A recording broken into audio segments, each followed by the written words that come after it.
మన హృదయం దగ్గరికి వచ్చి చూస్తాడంట విరిగిందా లేదా అని.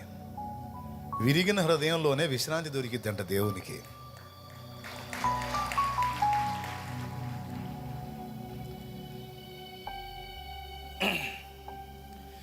విరుగని దాని విరిగిన దానిని కోరదు లోకం, విరుగని చోని దృష్టిలో శూన్యం. విరిగిపోతేనేమో లోకం ఒప్పుకోదు. ఏదైనా విరగకుండా పటిష్టంగా ఉండాలి.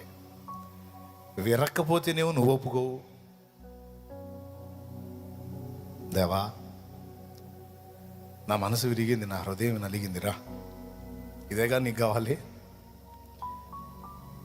విరిగిన మనసే నీకే ప్రియము యేసునాథా, ఉన్నతమైన స్థలములయందే నివసించువాడా.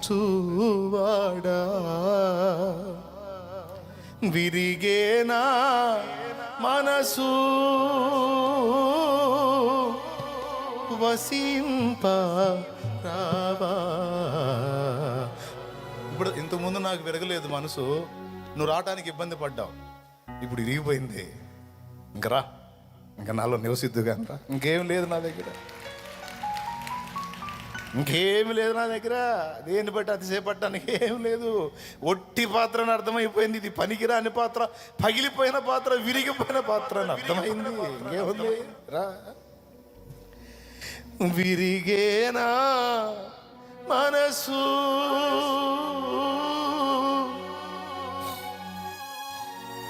వసింప రావా, వసింప రావా. అదే హృదయ సౌందర్యం. విరిగిన హృదయమే సౌందర్యవంతమైన హృదయం ఆయనకి.